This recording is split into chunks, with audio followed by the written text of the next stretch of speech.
The venue itself, the ballroom, let's start with the ballroom itself. Wonderful. It was fantastic. Rip had to hold his pee all top six because he couldn't back if he left. How did I get in and out so easily? I don't really understand. It's so weird. Like, I had no problems at all. It's so weird. I don't know how that happened.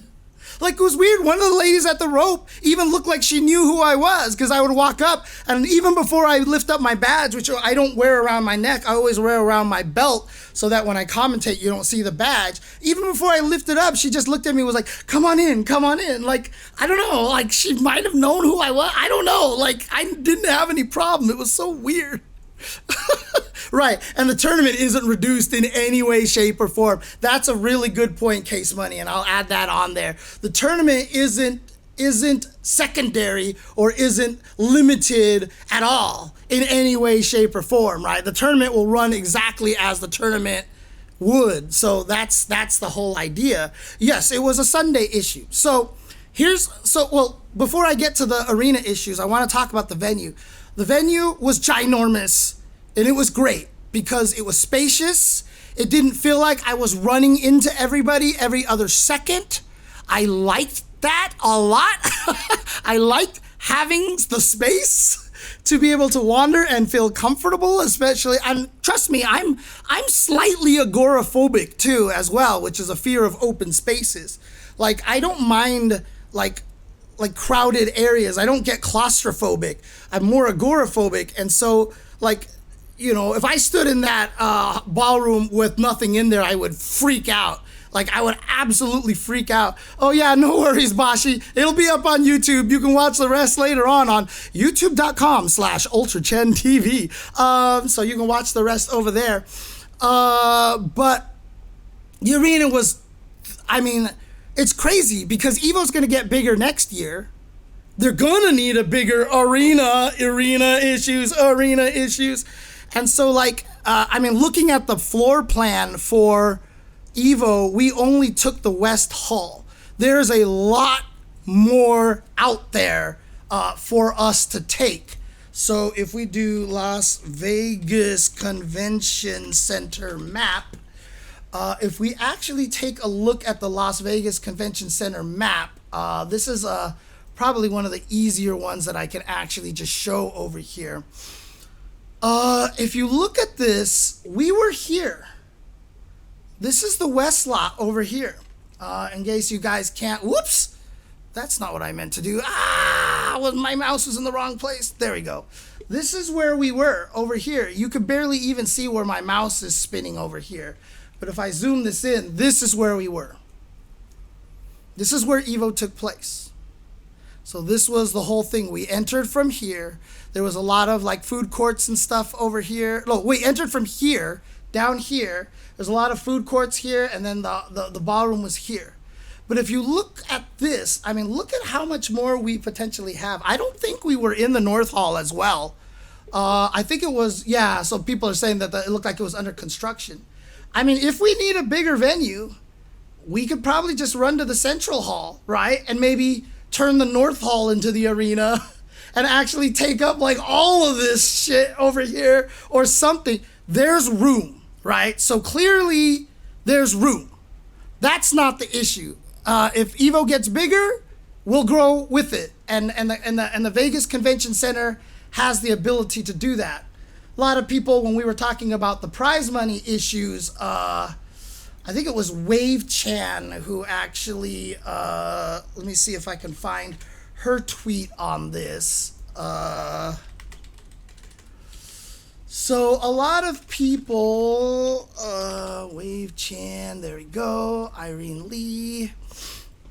She tweeted out that, you know, someone did the research, and she basically said, but renting out the convention center alone for W1 through W4, so if you see this was all the stuff in the West Hall over here, W1 through W4 here, over 6 days seems to have been $632,700 alone. So just renting out the venue was this much. And I'm not even sure if 6 days is all that they were there for, honestly. Because I know a bunch of people were going to Vegas like a week before Evo to like set up and receive packages and stuff. So I don't know how long they actually had that convention center. And keep in mind, they can't tear down the main ballroom on Sunday like they did previous years. They got to tear down on Sunday night and on Monday. So again, that's $600,000 alone for that, right? And so a lot of people are like, well, you know, all the venue fees for Evo means they had $2.5 million or whatever like that. Yeah, you want to know how much the internet costs? You want to know how much the internet costs? Do you know that, this should all be in the prize money stuff here. You know what? I'm just going to add prize money to this because I'm talking about this as well here. Do you know how much the internet costs? Do you know that the Evo staff talks to the city of Vegas and talks to the main internet provider? Like, not the companies, but like the city's main internet hub, to make sure like it doesn't go down, that they have enough backups set up in case anything goes down. They have alternate venues and stuff. Like, this isn't just, hey, convention center, how much do you charge for the internet? No, it's like we're talking to the city of Vegas, right? Like, the cost for internet there is in absolute insanity. And then the audio video team, you can't hire your own team to put together the stages and stuff. That is a union job. So you have to hire union workers to put together all the stages, put all the tables, string everything out, put all the power cables, do everything. So you can't hire your own group. So you got to pay a lot of money because they're all unions, which good, because unions are good because they make sure people actually make the money that they deserve. So again, good, like, yes, they deserve their money. So is that actually true, Mike? Is that actually true? Did you hear that from somebody? Every chair in the venue costs them $7 to $15 to use, and every table in that venue costs them $25 to $40 based on how big. Oh, that's standard? Holy crap. Holy crap. So again, the biggest downside to the venue, and again, for those of us staying at Resort World, it was easy getting back and forth between there because, one, it wasn't that long of a walk, but it was so goddamn hot. I took the Tesla Loop anyway, and that thing was super fast, super easy, and super convenient, I will say. This is not an endorsement of anything Tesla. This is just an endorsement of a service that was provided that I will be more than happy to take advantage of. So it's easy getting around back and forth to that. But the biggest weakness of the venue is that it's not a hotel. And the thing that I missed the most, by far, was the Mandalay Bay Casino. Not because I like to gamble, but because everybody was staying at the Mandalay Bay or the Delano, or everything else that was close by. And so everybody was in that location. I would run into so many people in the hotels, in the casinos, and be able to say hi to people.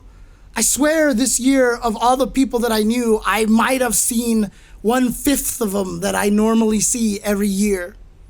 It's really, really, really hard to find people now.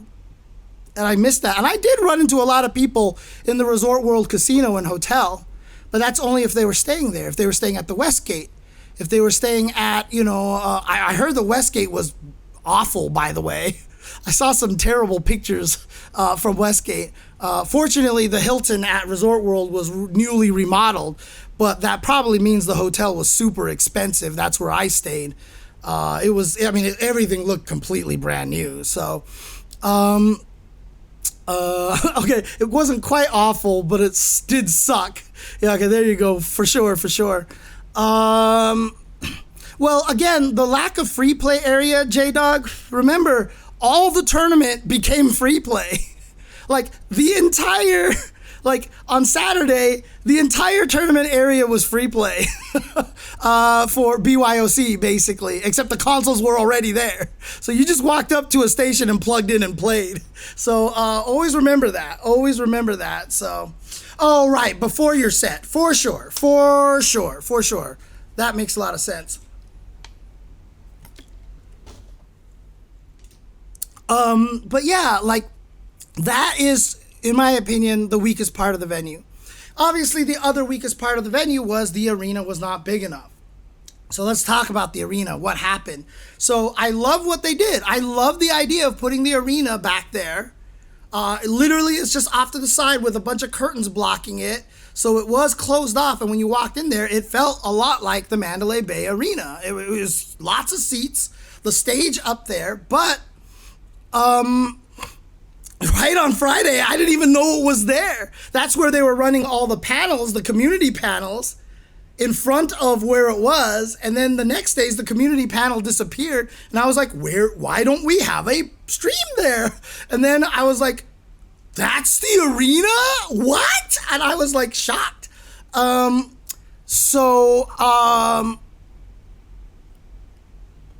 arena wasn't big enough. Clearly, it wasn't big enough.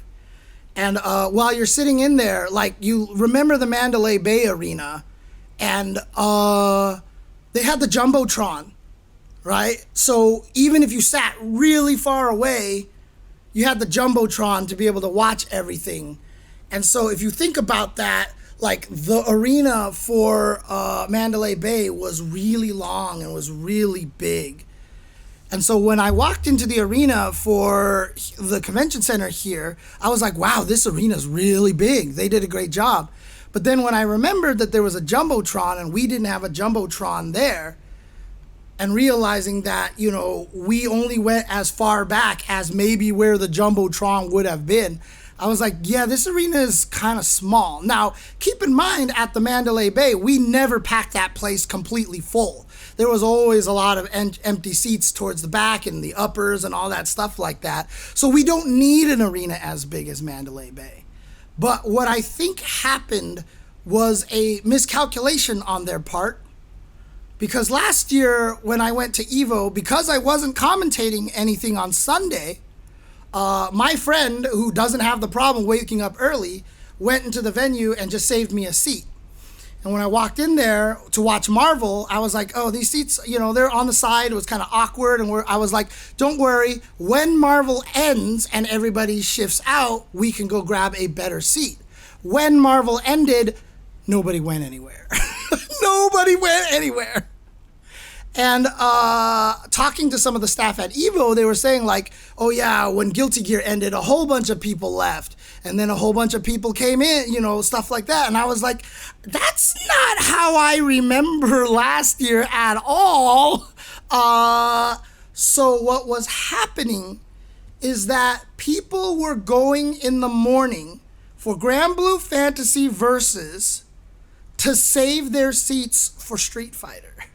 So I really do think that the Evo staff made a mistake here. I don't think their perception of what the audience did last year was true, because like Aman said, nobody left for Guilty Gear, right? Like even last year as well, nobody left for Guilty Gear after Guilty Gear was done. Maybe a few people, maybe it looked like that, but it really wasn't the case. A lot of people were saving their seats for Street Fighter 6. And so the amount of seats that we had there wasn't going to be enough because everybody was doing this. Now, the thing that I want to mention, you know, a lot of people were extremely mad. People went to the command center demanding refunds because the part of the ticket price was because it's now part of the arena so that you could go watch in the arena, and they couldn't make it to the arena. When I showed up on Sunday, I saw this ginormous line stretching all the way back through the whole venue. And because I couldn't see the front of it, I literally thought it was the line to go play 2XKO. And then as I walked, I was like, oh no, oh no, oh no. It was the line to get into the arena, and it wasn't moving. And it started causing fire marshal problems. Rick literally was with a bullhorn running around telling people I'm sorry you're not going to be able to make it in. You're most likely not going to be able to make it in, so it's up to you if you want to stay here, but I'm just letting you know now. The good thing is that because we still had the venue, the actual convention floor, the main station where EVO 1 was streamed, or EVO 2, I guess, was streamed, became the Maximilian watch along. So Maximilian live streamed his whole gang watching EVO, and there was just chairs all around, and everybody was watching with Max live at the venue. And then there were 3 more screens in the back where the other streams were taking place. Everybody was watching there. The community stream, people were watching there. You know, they had all the setups everywhere. So if you wanted to watch the finals, you definitely could. You just didn't actually get to be in the arena, which, yes, absolutely sucks, right? Because, like I said, I was like, yeah, you need to get there on Sunday because it's going to be a life-changing experience. It's like the greatest thing ever. It's so great, whatever, blah, blah, blah. And then I saw most people weren't able to get in there, and I was just like, shit, this sucks. And like I said, I know a lot of people are super, super mad about it. You want to know who else is super mad about it? The EVO staff, okay? It's not like they're being like, ha ha ha, we scammed everybody's money. Like, literally, like, I talked to Rick and he was just like, it hurts. It hurt him a lot, right? It hurt him a lot. And he couldn't understand why everybody's upset.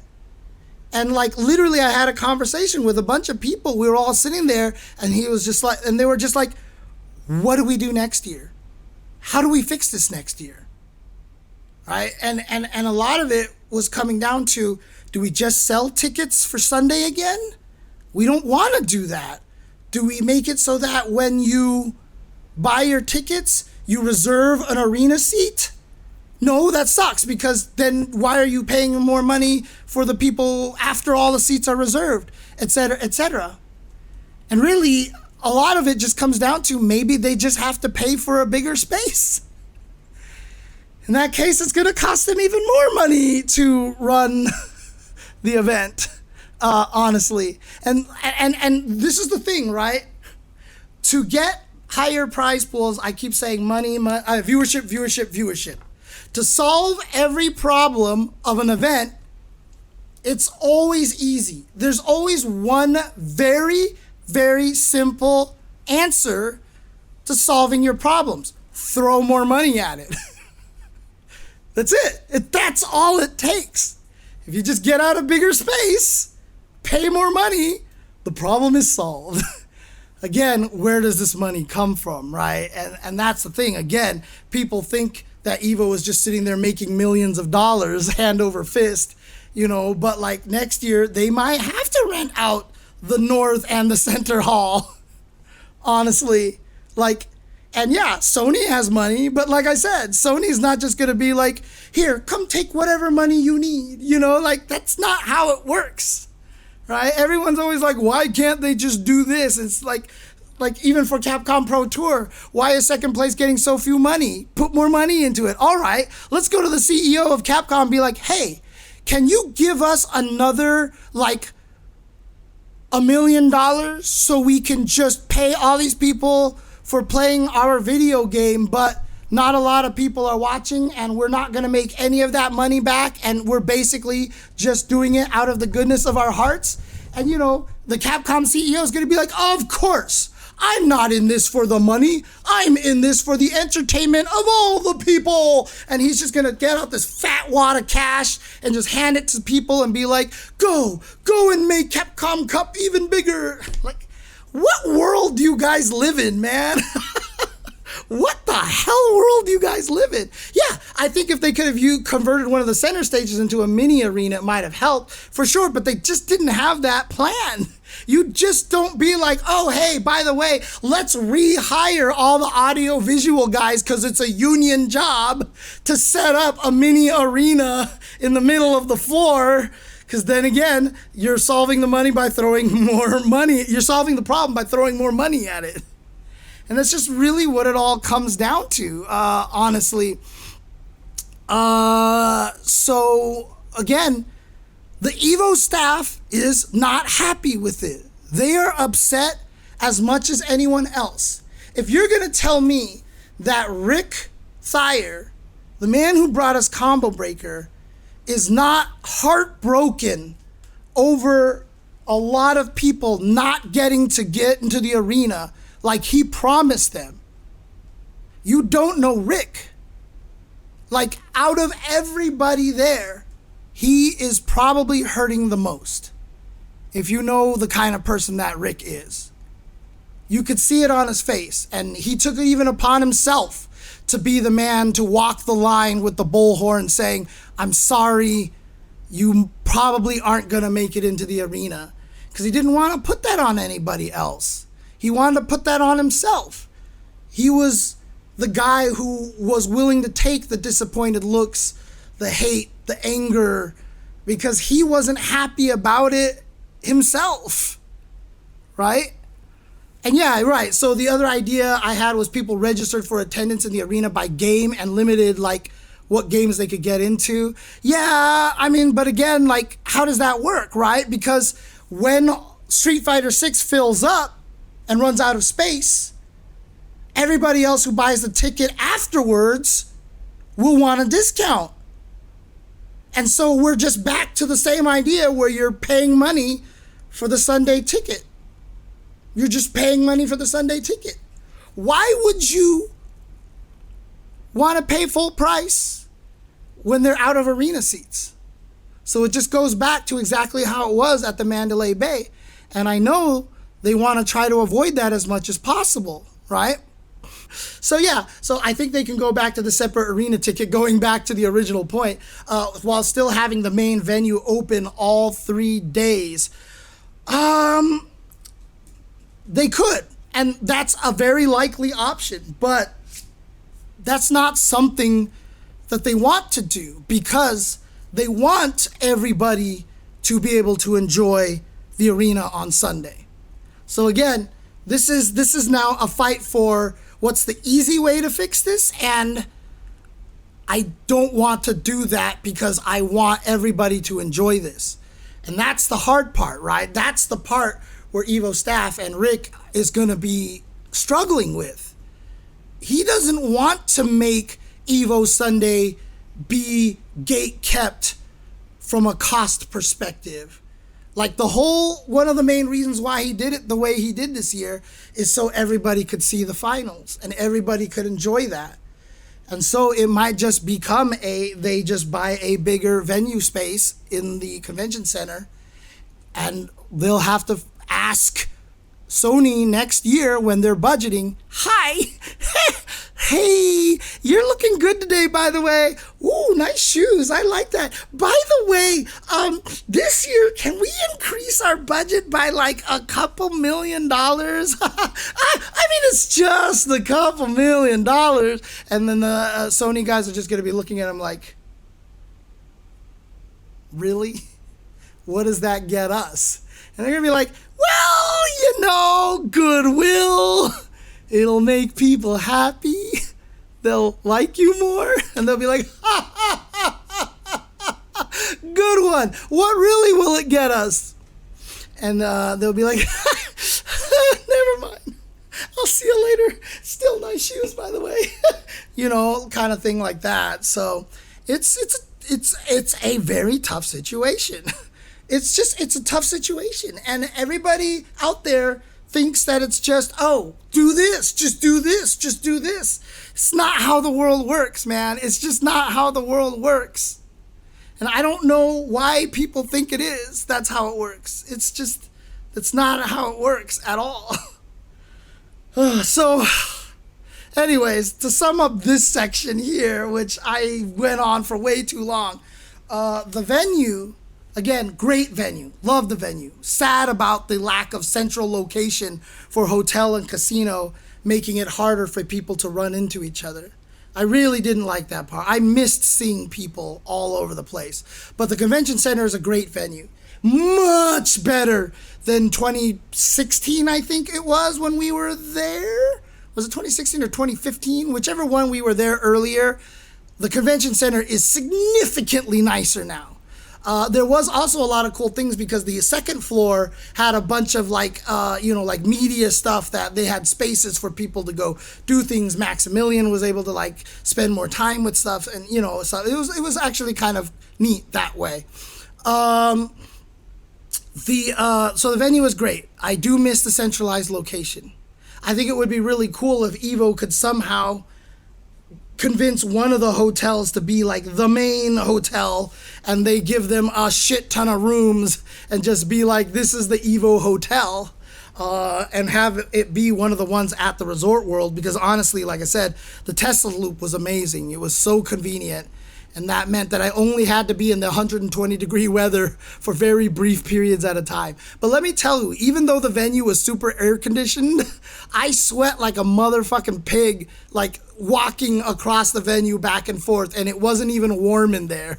But there was just something about it, because it was just so overall warm, that I just sweat like crazy, dude. It was nuts. It was nuts. But yeah, the venue was great. The arena issues, like I said, it sucked. Yes, absolutely. Everybody who was mad about not getting into the arena had absolutely the right to get mad, because that was part of the package. You were promised that you could get into the arena and you didn't get into the arena, and absolutely that sucks. I don't think there's a way to refund anybody that, because how do you know if you've been to the arena before or not? Like, no one has like photos of you being in there on Saturday, right? Because Saturday was fine. Saturday was great. Everyone got in, no problem. But Sunday was a nightmare because everybody wanted to see Street Fighter 6. They wanted to see Street Fighter 6. Yeah, so I think Original Gamer, who says, I got to the venue at 5 p.m. on Sunday shortly, got into the arena line after and made it in time for Street Fighter 6 Top 6. A lot of people gave up. So you actually took advantage of the attrition or the egress, basically. A lot of people who didn't, just were like, this is not going to work. And so they left. And so you are actually fortunate, I think, in that way. But again, it was a disaster. It was bad. It was wrong. And like, every time I talked to everybody on the Evo staff, I was like, besides the obvious, how did everything go? Because like I said, when I talked to everybody working at the command center, like, you just couldn't bring up the arena issue, because if you did, like, you could just see their faces sink.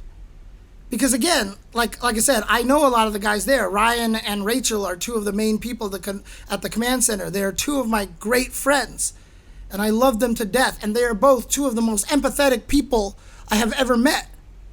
And trust me, it killed them that they couldn't help a lot of these people. And these people, like I said, they have a right to be mad, and, obviously they're going to yell and stuff like that. Again, I don't know what that gets you, but like, it's like, I just feel so bad for them. But like I said, you have a right to be mad about it, but they understand. That's the thing, that they understood, right? Yeah, and a lot of people couldn't even leave their chairs because they were scared, right? That they couldn't make it back in. There was food in the venue, so you didn't have to leave the arena to get food. There was food there. I don't know if people didn't know that, and so they just didn't say to the person sitting next to them, can you save my seat? I really need to pee, or I really need to get food. But if anybody was sitting there by themselves, I think some of them were just too afraid to ask or something like that. And that's kind of unfortunate, right? So yeah, if you show me a large event like Evo that went off without a big issue, you're showing me a fictional event. As I've always said, Necromancy Black, every time someone tries to run an event for the first time, I'm like, dude, it's not about how to prevent fires, it's how fast can you put them out. Because you're not going to avoid the fire. You're not going to avoid the fire. Well, 30-minute wait was in between games. I think if you were willing to go during a good match, unfortunately, I think the lines were a little shorter. The food was in the corner next to the bathrooms, actually. They were just selling like pizza slices and hot dogs, but definitely that was there. I definitely remember seeing people sell food. Maybe they wheeled them in later on in the day when they realized the problem. So I don't know, maybe you checked super early in the day and they weren't there. Whatever the case was, the whole thing in the arena was a disaster. It was. It absolutely was. There's no other way to put it. And like I said, nobody knows that more than the Evo staff. And so that's the thing they're going to be talking about to try to fix next year. So we can only hope. Fingers crossed. Fingers crossed. We can only hope that they find a good way to solve this problem that doesn't result in a ginormous venue fee increase. Right? That's just all it comes down to, really. And trust me, they're looking at it and they're going to try to fix it.